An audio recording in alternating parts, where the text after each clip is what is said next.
beaucoup de prendre le temps pour cette petite interview, hein. Ça va être, comme on l'était dit, autour de l'IA, l'intelligence Oui. artificielle. Est-ce qu'on pourrait commencer déjà par avoir une présentation un petit peu de votre parcours, pourquoi est-ce que vous êtes amené à parler de l'IA? Oui, alors c'est un peu bizarre parce que je suis pas vraiment un spécialiste de l'IA, mais je suis informaticien et donc comme tous les informaticiens, voilà, je m'intéresse à différents aspects de l'informatique, et en particulier ce qu'on appelle l'IA, même si on va pouvoir discuter du terme. Et donc sinon, mon parcours est un parcours assez classique, donc je suis chercheur en informatique et puis comme beaucoup de chercheurs, j'étais amené à enseigner un petit peu dans des écoles d'ingénieurs et en ce moment, j'enseigne à l'École normale supérieure de Paris-Saclay. Ok, d'accord. Voilà. Et sinon, je suis chercheur à INRIA. Donc, INRIA, c'est un grand laboratoire, un institut de recherche qui est formé de plusieurs laboratoires, qui est spécialisé en informatique et en mathématiques. Ok. Alors justement, est-ce que vous pourriez donner une définition pour vous de ce que c'est l'IA? Comment est-ce qu'on pourrait la définir? Voilà. Alors, d'abord, sur le mot intelligence artificielle lui-même, je suis un petit peu connu pour être un opposant à ce mot. C'est-à-dire, on peut bien sûr utiliser les mots qu'on veut, il n'y a pas de problème, mais c'est un mot qui introduit pas mal de confusion, parce qu'on n'a pas l'habitude en français, ni dans aucune autre langue, de désigner un objet technique en prenant le nom d'un objet naturel et en rajoutant derrière le mot artificiel. Donc par exemple, quand on fabrique des sous-marins, on n'appelle pas ça des poissons artificiels, même si ça a un certain nombre de points communs avec les poissons, ça va dans l'eau, ça se déplace, etc. Et donc, le fait d'utiliser ce mot intelligence artificielle crée pas mal de confusion et crée de fausses questions comme est-ce que les poissons artificiels savent nager, voilà, très bien ce que ça veut dire. Est-ce que les poissons artificiels vont remplacer les poissons, pas forcément. Un autre problème qui est lié à ce mot intelligence artificielle, c'est qu'il a été créé il n'y a pas si longtemps que ça. Il a été créé en 1956 et donc en un peu plus d'un demi-siècle, en à peu près 70 ans, il a déjà changé plusieurs fois de signification. Donc au départ, le mot désignait un sous-ensemble de l'informatique, une discipline de l'informatique qui consistait à fabriquer des logiciels, des programmes qui étaient capables d'un raisonnement du même type que le raisonnement humain ou pas. Et puis on s'est aperçu avec le temps qu'il valait mieux trouver un autre nom pour ce domaine de l'informatique. Et donc aujourd'hui, on l'appelle la démonstration automatique. Donc on a abandonné le mot intelligence artificielle qui pendant un certain nombre d'années n'a plus été trop utilisé puisqu'on utilisait démonstration automatique à la place. Et puis dans les années 80, il est revenu avec une autre définition. Et à ce moment-là, on appelait intelligence artificielle plutôt des logiciels qui étaient capables d'utiliser une langue naturelle ou de parler en français ou en anglais comme vous et moi. Et donc c'était très centré autour d'un langage de programmation qui s'appelait Prolog et qui avait été inventé spécialement pour traiter les langues naturelles. Et puis les gens qui font du traitement de la langue ont décidé de ne plus utiliser ce mot. Maintenant, ils désignent leur domaine comme étant le traitement de la langue ou le traitement automatique des langues. Et le mot est à nouveau tombé en désuétude jusqu'à revenir aujourd'hui, où disons, il y a peut-être 5 ans, pour désigner quelque chose qui n'a absolument rien à voir avec les deux exceptions précédentes, qui est le fait de faire des logiciels qui s'adaptent, c'est-à-dire qui apprennent en fonction de leurs utilisations passées. C'est-à-dire d'avoir des logiciels qui, au lieu qu'on leur pose 2 fois la même question, au lieu de donner 2 fois la même réponse, eh bien, entre la première fois qu'on leur a posé la question et la deuxième fois qu'on leur a posé la question, ils sont capables d'apprendre de leur environnement. Et donc, pour ça, il y a un certain nombre de gens qui pensent que ça serait plus clair d'appeler ces logiciels des logiciels d'apprentissage automatique ou d'apprentissage machine. Et moi, c'est plutôt le terme que je cherche à employer, ainsi que d'ailleurs beaucoup d'informaticiens qui pensent qu'on peut éviter d'utiliser ce mot intelligence artificielle. Ok. Alors justement, comment est-ce qu'on pourrait expliquer un petit peu comment fonctionnent ces différents éléments, puisque comme vous l'avez dit, maintenant, ce qu'on considère comme de la nouveauté, c'est un logiciel qui peut nous permettre d'avoir une réponse différente. Alors, est-ce qu'il y aurait un moyen d'expliquer assez simplement comment est-ce que ça fonctionne? Oui, alors c'est pas quelque chose de compliqué à comprendre. Après, bien sûr, ça peut être compliqué à mettre en œuvre, ça peut être compliqué d'écrire ces logiciels, mais le principe est simple. Donc, on peut raconter une petite histoire. Donc, imaginez que vous êtes zoologue, et puis vous avez un certain nombre d'images qui représentent. Vous voyez, il y avait deux piles. Il y avait une pile d'images qui représentaient de photos, qui représentaient des araignées, puis une autre pile de photos qui représentait des mouches. Vous aviez pris en photo des mouches. Voilà, et puis, je ne sais pas, vous avez fait un voyage en voiture, et les deux piles se sont complètement mélangées, donc vous avez vos photos qui sont complètement mélangées les unes avec les autres, et donc vous vous dites, je vais essayer de classer mes photos. Et donc là, vous avez un petit peu deux méthodes. Il y a une méthode qu'on va appeler la méthode traditionnelle, bon, même si elle n'est pas très ancienne non plus, mais qui consiste à appliquer un algorithme d'analyse des images. Donc, par exemple, vous pouvez essayer de compter le nombre de pattes sur chaque photo. Alors, ce n'est pas complètement évident parce qu'il faut repérer les pattes, etc. Bon, mais, enfin bon, on va supposer qu'on arrive à le faire. Et donc, comme vous savez, comme vous êtes un zoologue très compétent, vous savez que les mouches ont 6 pattes et que les araignées en ont 8. Et donc, à chaque fois que vous obtenez une photo où il y a un animal qui a 6 pattes, vous le mettez dans la pile des mouches. Et puis, quand il y a 8 pattes, vous le mettez dans la pile des araignées. Et vous avez comme ça trié vos images. Alors, vous pouvez penser que c'est un problème un peu, comment dire, artificiel, mais en fait, pas trop, parce que analyser des images, c'est une grosse activité humaine. En particulier, les radiologues, tout ce qui tourne autour de l'imagerie médicale, et sont des gens qui sont très demandeurs de logiciels, d'algorithmes, de méthodes pour reconnaître des tumeurs, des fractures, etc. sur des images. Donc ça, c'est la première méthode, et on s'est aperçu que ça ne marche pas toujours très bien. Alors pourquoi ça ne marche pas bien? Parce que vous avez certaines photos, une patte est dans l'ombre, il y a une patte est cachée, ou bien... voilà, donc des fois ça marche, des fois ça ne marche pas. Et l'apprentissage automatique, c'est une nouvelle idée qui consiste à dire, plutôt que d'essayer de compter le nombre de pattes ou de trouver des éléments caractéristiques d'une image, on va procéder différemment. On va d'abord partir avec une énorme base de données dans laquelle il y a des images dont on sait que c'est des images de mouches, et une autre base de données dans laquelle on sait qu'il y a des images d'araignées. Et quand on a une nouvelle image, on ne va pas se poser la question de savoir combien il y a de pattes, combien il y a de ceci ou de cela. On va simplement se demander, est-ce que l'image que j'ai, elle ressemble plus aux images d'araignées que j'ai dans ma base de données, ou est-ce qu'elle ressemble plus aux images de mouches?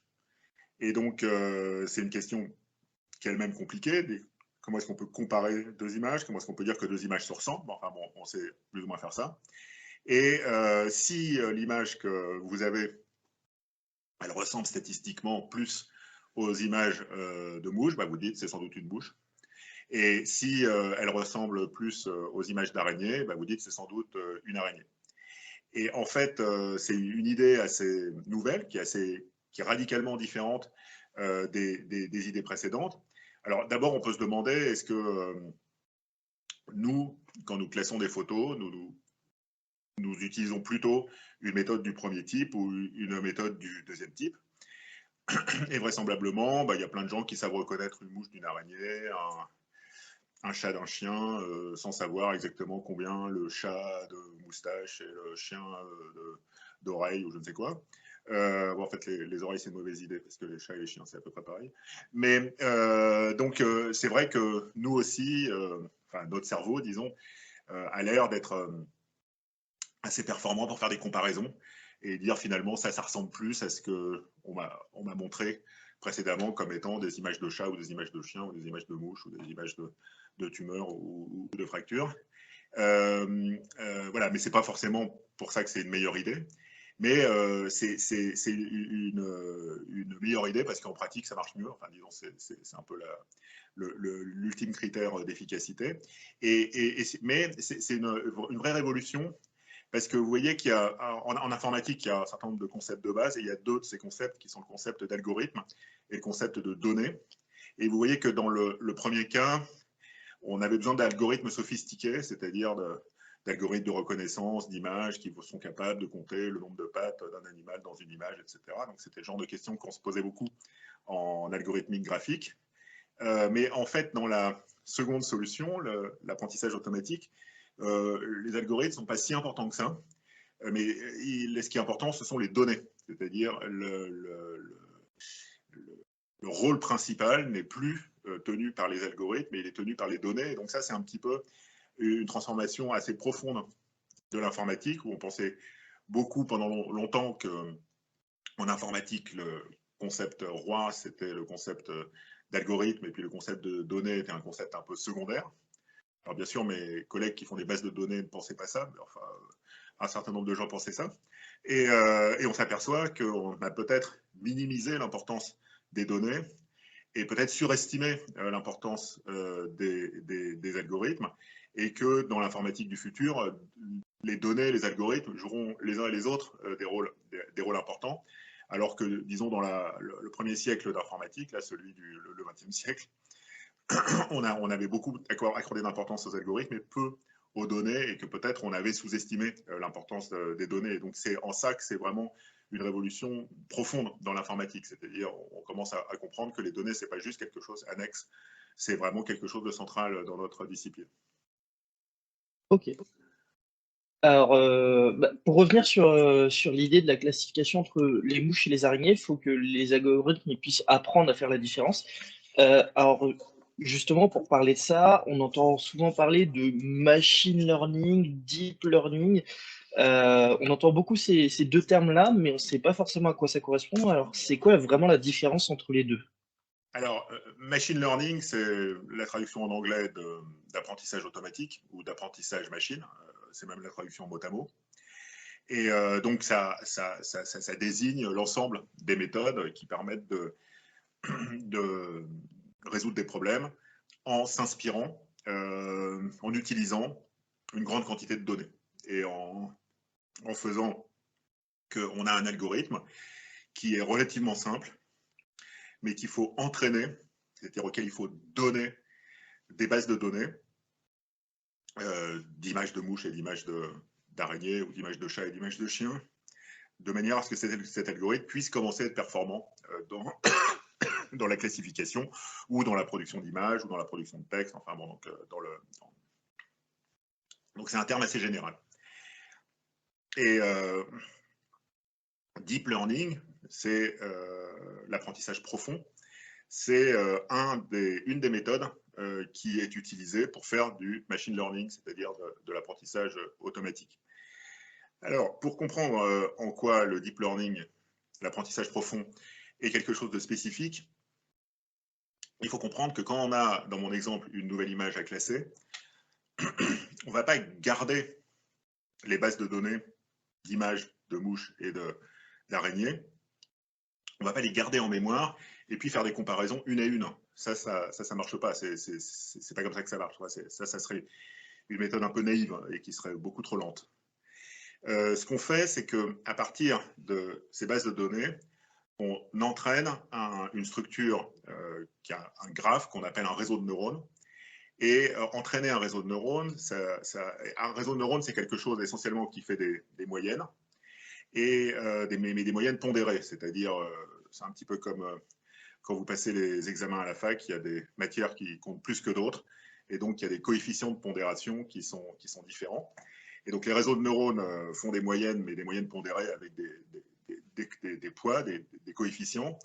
Et l'apprentissage, la phase d'apprentissage, ça consiste essentiellement à choisir les coefficients, à choisir les poids, de manière à ce que, en faisant des moyennes, donc de nombres qui peuvent être, je sais pas, des valeurs de pixels ou je ne sais quoi, on arrive à la fin à avoir une réponse araignée ou mouche, c'est-à-dire oui ou non, ou 0 ou 1, quelque chose comme ça. Et donc, une fois qu'on a transformé en quelque sorte les bases de données d'apprentissage en des coefficients dans un réseau de neurones, eh bien, on n'a plus besoin, on peut jeter les bases de données. Alors voilà, donc ça c'est, on va dire, la méthode la plus simple pour faire de l'apprentissage automatique. Et il s'avère qu'il y a une méthode qui est un peu plus élaborée, qui, au lieu de faire des moyennes, fait des moyennes, puis des moyennes de moyennes, puis des moyennes de moyennes de moyennes, etc. Et donc ça se traduit dans la structure du graphe, dans la structure du réseau de neurones, par le fait que, au lieu d'avoir une seule couche de neurones, avec, disons, à gauche, qui entre les nombres dont on veut faire la moyenne, et puis à droite sort le résultat de la moyenne, eh bien, on va empiler plusieurs couches de neurones. Et donc, on va faire une première moyenne, et puis à partir des résultats de cette moyenne, on va faire une deuxième moyenne, puis une troisième moyenne, etc. Et donc ça, c'est ce qu'on appelle un réseau de neurones multicouches.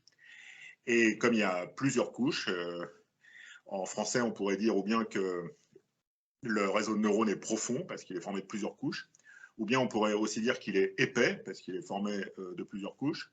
Et donc, on peut appeler cette méthode au choix l'apprentissage profond ou l'apprentissage épais. Et donc, c'est l'idée de répéter comme ça, d'itérer cette opération qui consiste à faire des moyennes, puis à appliquer une fonction qui fait balancer la moyenne vers 0 ou vers 1. Et donc, un des... Alors, je me fais pas que des amis en disant qu'au lieu d'appeler ça l'apprentissage profond, on pourrait appeler ça l'apprentissage épais, parce que le mot profond suscite des connotations qui sont plus positives que le mot épais. Je veux dire, si on dit une personne qui a un esprit épais ou qui a un esprit profond, c'est pas tout à fait la même chose. Mais c'est pas pour dénigrer le travail de mes collègues que je fais ça, c'est juste pour montrer qu'il faut faire attention, comme avec le mot intelligence artificielle, à ne pas se laisser abuser par la poésie des mots et à dire que parce que c'est de l'apprentissage profond, c'est une pensée profonde, ou je ne sais quoi, disons. Il faut faire attention à l'adjectif profond qui a beaucoup de signification en français. Et donc, c'est pas exactement les gens qui font de l'apprentissage profond ne disent pas que leurs machines ont une pensée profonde. C'est pas ce qu'ils disent. Ils disent juste qu'il y a plusieurs couches de neurones. Et à nouveau, il y a une vraie interrogation. C'est qu'on s'aperçoit que ça marche beaucoup mieux de mettre plusieurs couches de neurones qu'une seule. Alors qu'on pourrait dire, bon, c'est un peu la même chose de faire des moyennes ou des moyennes de moyennes. Ça, on va dire ça revient au même. En fait, pas du tout. C'est vraiment très différent. L'apprentissage profond donne des résultats bien meilleurs que les algorithmes d'apprentissage qui sont fondés sur une seule couche de neurones. Et à nouveau, le mystère, c'est qu'on s'aperçoit que notre cerveau aussi a plusieurs couches de neurones, même si notre cerveau a une structure beaucoup plus complexe que celle des réseaux de neurones qu'on utilise en apprentissage automatique. Il y a quand même une idée commune dans les deux, qui est d'empiler des couches de traitement relativement simples. Faire une moyenne, c'est un traitement des données qui est très simple, mais finalement, quand on empile plusieurs circuits qui font des moyennes, eh bien, on obtient un circuit qui a une certaine complexité. Et de la même manière, dans notre cerveau, alors ce que je vais dire sur le cerveau est beaucoup plus approximatif que ce que je dis sur les réseaux de neurones, mais dans le cerveau, c'est aussi le cas qu'il y a un certain nombre de circuits neuronaux qui font des choses relativement simples, et puis qu'en les itérant, en les composant les uns avec les autres, on obtient un comportement beaucoup plus complexe. Et donc, c'est un point commun qu'il y a entre le cerveau et les réseaux de neurones.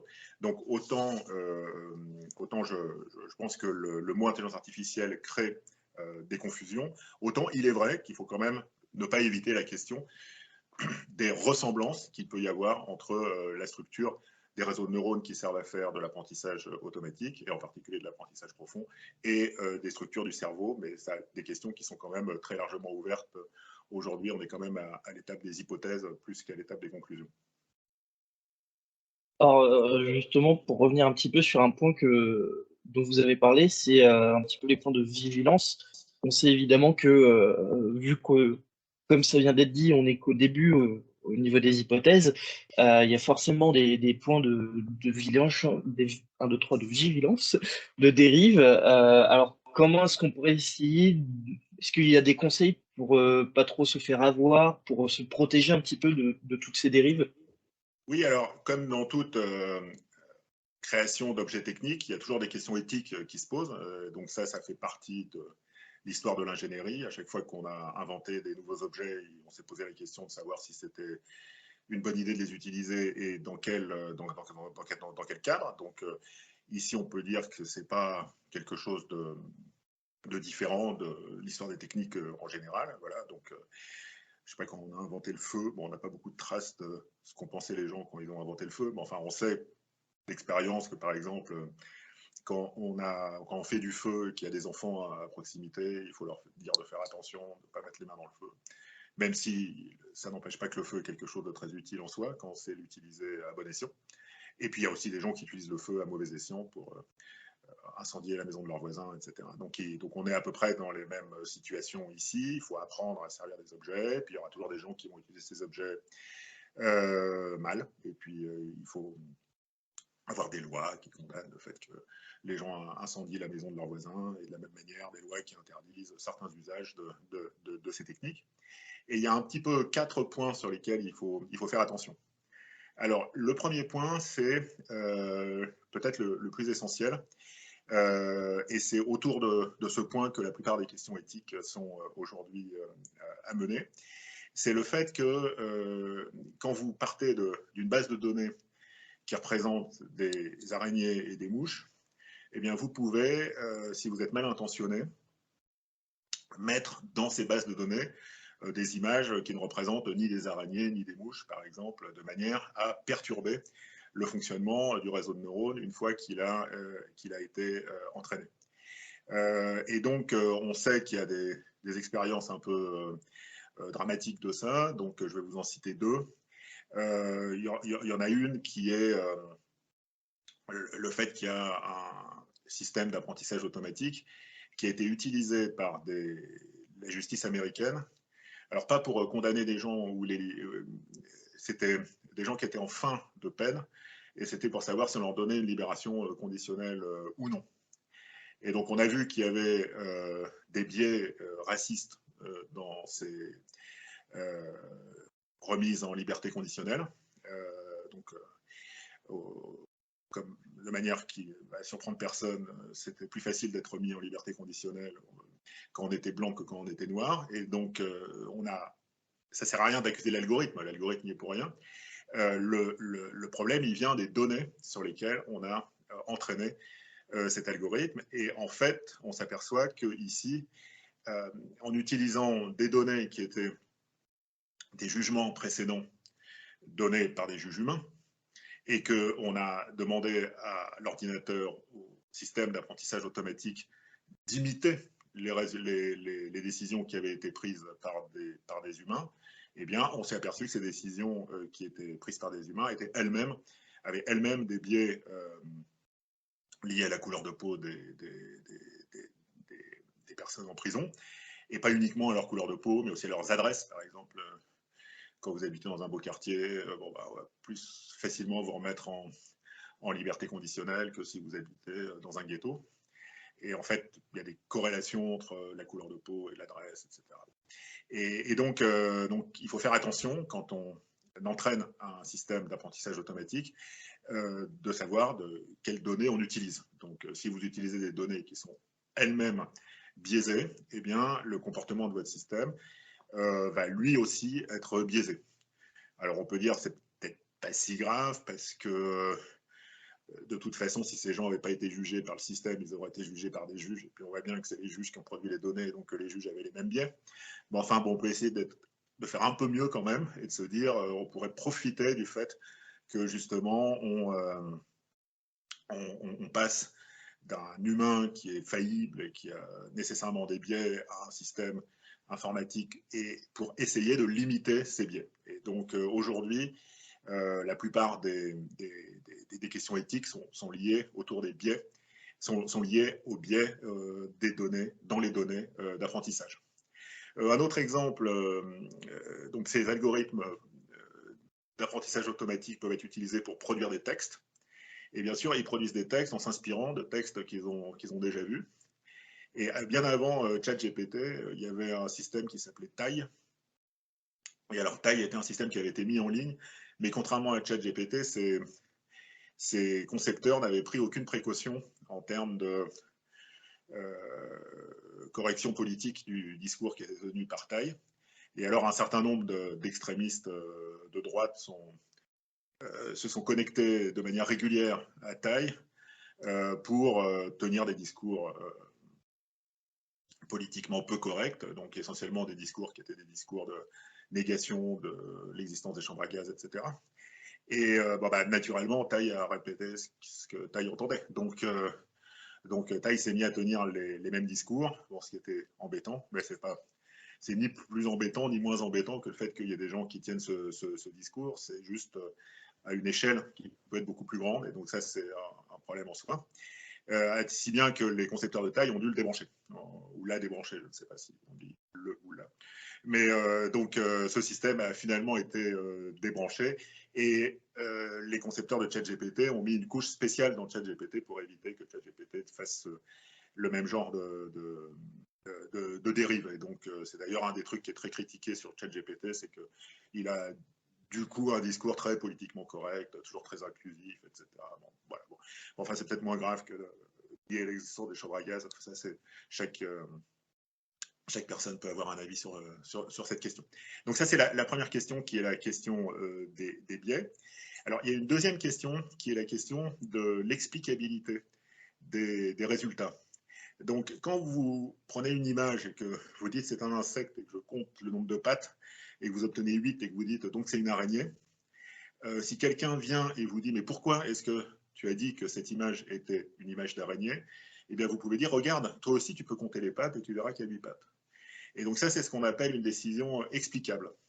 C'est-à-dire, vous pouvez dire à quelqu'un qui est sceptique, vous pouvez lui dire de refaire la même chose que ce que vous avez fait, et donc de compter les pattes, et il le fera sans doute plus lentement qu'un ordinateur, mais il peut le refaire quand même.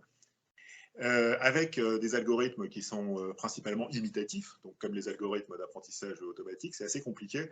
Si quelqu'un vous dit mais pourquoi est-ce que c'est une araignée, vous pouvez dire ça ressemble finalement, ça ressemble pas mal aux millions d'images d'araignées que j'ai dans ma base de données.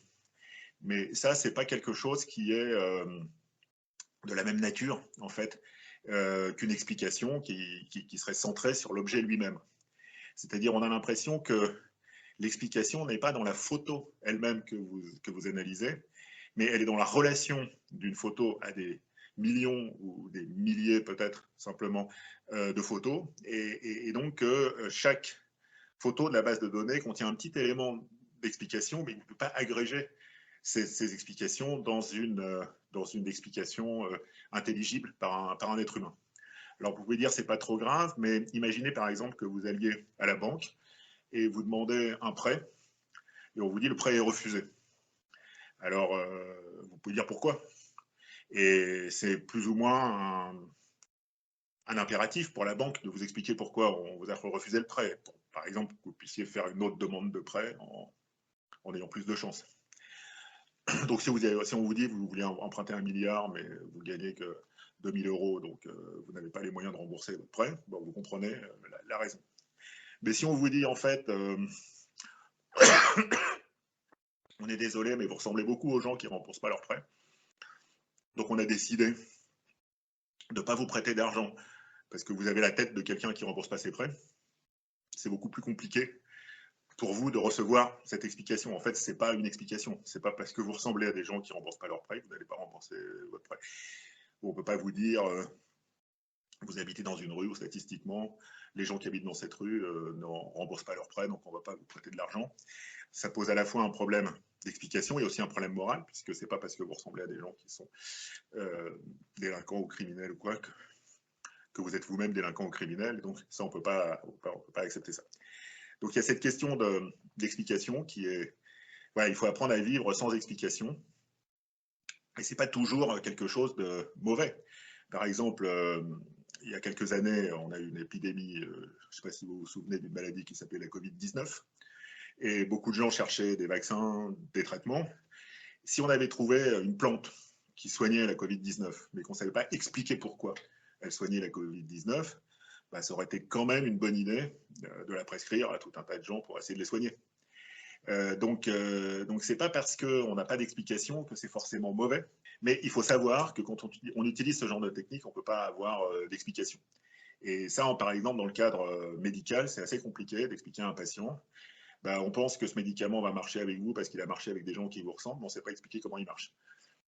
C'est quelque chose qui, certains patients sont prêts à entendre, d'autres, c'est plus compliqué, et donc il faut accepter ou non d'utiliser ce type de technique. Et donc cette absence d'explication est une nouveauté, et donc c'est un point de vigilance. Il y a un autre point qui est lié à ça, c'est le troisième point de vigilance, c'est que ce type de méthode ne marche pas à tous les coups. Donc si vous reconnaissez des images, vous les classez, vous dites voilà, ça. Bon, il arrive qu'il y ait des images d'araignées qui ressemblent à des images de mouches, et donc on va dire c'est une mouche alors qu'en fait c'était une araignée. Et donc là il y a des exemples qui sont célèbres.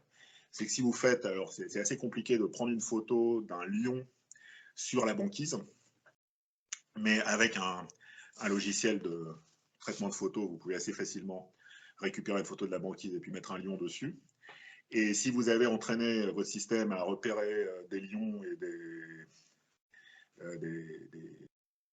des morses, eh bien, ou des pingouins, eh bien, quand vous allez mettre un lion sur la banquise, le système va plutôt le repérer comme étant un pingouin, parce que, bien entendu, l'image ressemble plus à une image de pingouin à cause de la banquise. Donc ça, on peut se dire, bon, c'est pas très grave non plus, mais si c'est grave, parce que si vous pensez à un véhicule autonome qui essaye d'analyser ce qu'il y a sur la route devant lui, eh bien, il faut savoir que l'algorithme ne va pas marcher à tous les coups, mais que de temps en temps, il va y avoir des erreurs. Donc le problème éthique qui se pose est de savoir si on peut utiliser ce type de technique d'apprentissage dans un cadre où une erreur, comme on vient de le dire, une erreur est toujours possible, peut entraîner par exemple un accident de voiture et la perte de la vie d'un être humain. Alors la réponse, disons, la plus simple, c'est de dire non, c'est pas le type de situation où il faut utiliser ce type de méthode, mais il faut un tout petit peu relativiser ce point de vue, et donc là je vous le donne plutôt comme un problème que comme une solution. Un certain nombre de gens disent qu'il faut aussi comparer l'utilisation de ce type d'outil à son absence d'utilisation, c'est-à-dire à la conduite d'une voiture par un être humain. Et donc, on peut vraiment se poser une question, et je ne vais pas vous donner de réponse, entre utiliser un système automatique qui a une chance sur 1 million de tuer un être humain et utiliser un conducteur humain qui, au sortir d'une boîte de nuit avec 3 grammes d'alcool dans le sang, une chance sur 10 000, soit 100 fois plus de provoquer un accident, que ce qu'il faut préférer. Voilà, donc je ne vais pas vous donner de réponse, mais enfin, c'est en ces termes parfois que se pose aussi la question éthique. C'est pas juste on l'utilise pas, c'est on l'utilise, et si on l'utilise pas, ce qu'on utilise à la place, quoi. Donc, et en l'occurrence, on sait que les êtres humains ne sont pas de très bons conducteurs de véhicules. Statistiquement, on sait qu'il y a beaucoup d'accidents de la route, malheureusement. Enfin, je pense que beaucoup des gens qui regardent ce type de vidéos connaissent des gens qui ont eu un accident grave et parfois ont perdu la vie dans un accident de voiture parce que la voiture a été conduite par un être humain. Et donc, il y a la même question, par exemple, en analyse d'image médicale, même si l'analyse faite par un algorithme d'apprentissage automatique, par un logiciel d'apprentissage automatique n'est pas parfaite, souvent, il ne faut pas se poser la question de savoir si l'utilisation de ce type de méthode est parfaite ou non, mais de savoir si c'est mieux ou moins bien que le même type d'analyse faite par un radiologue, un être humain en général. Voilà, et le dernier point de vigilance sur lequel je voulais conclure, il fait un peu partie il est un peu relié au précédent, mais il est pour un type de système plus particulier, qui sont les systèmes qui produisent du texte, donc comme ChatGPT ou comme Tai, etc. Et donc il faut comprendre que quand on donne à un système de ce type le début d'une phrase, par exemple, le ciel est, et on demande à ce système de compléter la phrase, et donc c'est un peu comme ça que marche ChatGPT, Et là, par exemple, le système va proposer l'adjectif bleu. Donc on va former la phrase le ciel est bleu. Mais si le système propose cet adjectif, c'est uniquement parce que dans la base d'apprentissage, il y avait plus de phrases qui étaient de la forme le ciel est bleu que de phrases qui étaient de la forme le ciel est rouge ou le ciel est jaune ou le ciel est vert. Et donc, en aucun cas, quand ce système dit le ciel est bleu, c'est parce que la phrase est vraie. C'est juste parce que la phrase est plus fréquente dans une base de données qui a été utilisée pour entraîner le système. Et donc, quand on utilise un système comme ChatGPT ou comme un autre système de production de texte, ce qu'on appelle les grands modèles de langage, bien, il faut toujours savoir que ces systèmes n'ont rien à voir avec la vérité. C'est des systèmes pour qui le critère essentiel, c'est un critère statistique de présence dans un ensemble de textes, dans une base de données, dans un corpus, mais ça n'a rien à voir avec la vérité. Et donc, un de mes collègues a un proverbe qui consiste à dire « Tant que vous vous étonnez que ChatGPT dise des choses fausses, c'est que vous n'avez pas compris comment marche ChatGPT. » ChatGPT n'a rien à voir avec la notion de vérité, il a à voir avec la notion de vraisemblance d'une phrase dans un corpus, et pas du tout, en aucun cas, ChatGPT ne va faire des mesures de la lumière du ciel, ou des démonstrations, ou des analyses. Et donc ça, c'est une des limites qu'il faut connaître. Alors, ces 4 points de vigilance, il y en a d'autres, hein, bien entendu, mais c'est, disons, les 4 principaux, sont toujours des points qu'il faut avoir en tête quand on utilise ce genre d'outils. Et en aucun cas, ce sont des raisons suffisantes de ne pas utiliser ces outils. C'est des outils qui peuvent servir, qui servent d'ailleurs tous les jours à faire des choses formidables avec, mais il faut toujours avoir en tête le fait qu'ils ont aussi des limites, et que ces limites, il faut les connaître, et que ça peut amener, dans certaines situations, à dire, bon, bah, aujourd'hui, pour résoudre ce type de problème, un algorithme d'apprentissage n'est pas la bonne solution. Il y a d'autres solutions qui sont meilleures. Donc, ça peut amener à avoir une position de retrait, mais pas une position de retrait systématique. C'est une position de retrait qui doit être toujours argumentée en prenant en compte ces différentes limites. Et c'est aussi beaucoup des questions de recherche, c'est-à-dire aujourd'hui, la question n'est pas tant de dire n'utilisons pas, par exemple, un algorithme d'apprentissage automatique pour décider des remises de peine, des libérations anticipées des prisonniers parce qu'il y a des biais. Et c'est plutôt la bonne question qu'il faut se poser, c'est plutôt de se demander comment faire pour limiter ces biais, comment faire pour éviter ces biais, de manière à ce que ces outils soient meilleurs que ce qu'ils sont aujourd'hui. Ok. Et j'aurais une dernière question, ça serait, d'après vous, est-ce que pendant toute notre discussion, il y a un point qu'on n'a pas abordé qui semble essentiel, ou est-ce que vous auriez un mot pour conclure cet échange? Alors, il y a un des points qu'on n'a pas abordé, mais bon, qui est un point à la fois délicat et je ne sais pas s'il est très intéressant, c'est le fait qu'on vit dans un monde aujourd'hui où il y a un certain nombre de gens qui essayent de brandir ces outils d'apprentissage automatique un petit peu comme des épouvantails pour nous faire peur. Et donc, d'un certain point de vue, il y a des raisons de s'inquiéter. Il y a des raisons d'être inquiet, c'est-à-dire de ne pas être dans un état de totale quiétude. Mais on peut se demander si parfois ces tentatives de nous faire peur ne sont pas un peu excessives. Et donc, autant, je pense qu'il y a des questions éthiques qu'il faut se poser. Et quand on croit avoir résolu une question éthique, il y en a toujours une autre derrière qu'il faut se poser à son tour.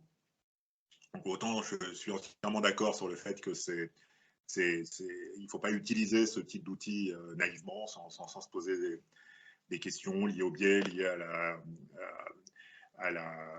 aux erreurs possibles, liées à l'absence d'explication, liées au rapport particulier à la vérité de ces systèmes.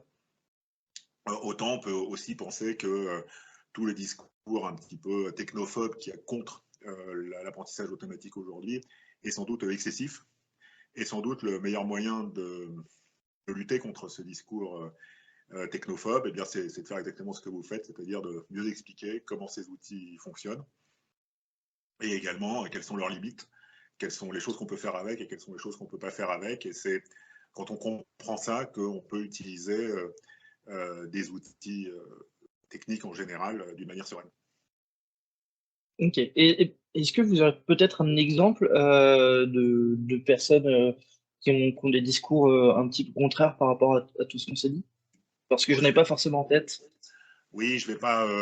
Bon, il y en a beaucoup et ça serait dommage de se focaliser sur une personne. Enfin, Oui, bon, bien c'est sûr. peut-être un peu agressif de balancer un nom. Voilà, mais bon, vous pouvez juste, je sais pas, écouter Radio France à n'importe quelle heure de la journée. Ok. Et vous verrez que dans l'heure qui vient, il y aura forcément quelqu'un qui va expliquer que c'était beaucoup mieux avant, que le monde avant Internet, le monde avant D'accord. ChatGPT Ok. était beaucoup plus harmonieux, qu'il y avait beaucoup moins de problèmes, etc. Bon, voilà.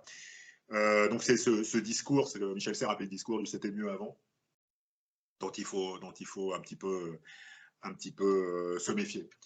Si on veut aller dans un des combats qui est mené aujourd'hui par ces personnes, il y a beaucoup de discussions autour du droit d'auteur. Donc, bien sûr, dans les bases de données qui servent à entraîner les algorithmes d'apprentissage automatique, bon, bah, il y a un certain nombre de textes, il y a même un certain nombre d'œuvres qui ont été produites par des gens. Et donc, ces gens se demandent si il ne faudrait pas les rémunérer, puisqu'ils ont produit un texte qui peut être un texte sur lequel ils ont un droit d'auteur, et ce texte est utilisé par ce système. Alors, c'est une question très compliquée, puisque si vous écrivez un poème et qu'une autre personne publie ce poème et le signe de son propre nom, c'est clairement du plagiat. Donc ça, c'est quelque chose qui est condamné par la loi. En revanche, si pour désigner une pomme, vous utilisez le mot pomme, si vous écrivez votre poème en 14 vers parce que c'est un sonnet, ou si vous faites rimer amour avec toujours, ce que d'autres poètes ont fait avant vous, bah, vous n'êtes pas accusé de plagiat. Donc, par exemple, vous pouvez écrire un morceau en la mineur, et puis c'est pas parce qu'un musicien a écrit un morceau en la mineur avant qu'il va dire c'est moi qui ai inventé la gamme de la mineur. Et donc, à chaque fois que quelqu'un utilise cette tonalité, il me doit des droits d'auteur. Donc, c'est assez compliqué de savoir pourquoi, si on cite de manière textuelle un poème, on le plagie. En revanche, si on s'en inspire, c'est-à-dire si on utilise la même forme en 14 vers, ou si on fait rimer les mêmes mots, ou dans le cas d'une pièce de musique, on utilise la même tonalité, à ce moment-là, on est dans le cadre de l'inspiration, et ça ne donne pas droit à un droit d'auteur, ça ne donne pas droit à une rémunération. C'est très compliqué de savoir si ChatGPT copie ou s'inspire des textes qui sont utilisés pour faire de l'apprentissage. Et donc, il y a une vraie question ici qui est loin d'être résolue, et sur laquelle je pense que ça serait bien que les journalistes, les artistes, etc., enfin, tous ceux qui défendent le droit d'auteur se posent la question où est la limite entre copier et s'inspirer d'eux. Vous voyez, si vous prenez les romans policiers, on sait à peu près qui a écrit le premier roman policier, c'est supposément Edgar Poe. Pourtant, à chaque fois qu'on écrit un roman policier, on ne va pas dire la forme est celle du roman policier, donc on doit rémunérer Edgar Poe ou ses ayants droit pour ça. Mais pourquoi? Et où est la limite? Et comment est-ce qu'on définit la différence entre copie et inspiration? Ça, c'est une vraie question, que je pense que ce serait intéressant qu'elle soit discutée. Mais malheureusement, on a de la part des artistes et aussi des journalistes un discours beaucoup plus hostile, qui consiste à dire non, c'est clair qu'on a été spolié, c'est clair qu'on a été plagié, et donc on veut une compensation. Je comprends leur point de vue, bien entendu, mais je pense que c'est dommage de s'arrêter à cette étape, et c'est dommage de voir en ces outils uniquement quelque chose de négatif. Voilà, et donc ça serait bien qu'il y ait davantage de réflexion et davantage de discours positifs autour de ces outils dans ce milieu-là. Voilà, mais bien entendu, après, chacun fait ce qu'il veut. Et je n'ai pas expliqué aux artistes et aux journalistes ce qu'ils doivent faire et ce qu'ils doivent décider. Mais parfois, voilà, c'est le type de discours un peu technophobe où on voit les algorithmes d'apprentissage automatique comme un outil de spoliation, un outil de plagiat, davantage que comme un outil de production de textes originaux qui s'inspirent de textes anciens. Voilà, c'est un exemple parmi d'autres. Hein. Je ne voulais pas jeter l'opprobre sur une personne en particulier. Je m'aperçois que je l'ai fait sur une profession en particulier, donc c'est pas bien. Mais voilà, c'est le type de discours, je pense qu'il faut prendre avec une certaine mesure, et c'est aussi de les relativiser, de comprendre ce qu'il y a derrière, et c'est pas des discours aussi simples que la manière dont ils se présentent. D'accord, ok. Bah, merci beaucoup en tout cas Bon, pour bah, tout le merci. temps que vous avez pris. Non, bah, c'était de très bonnes questions.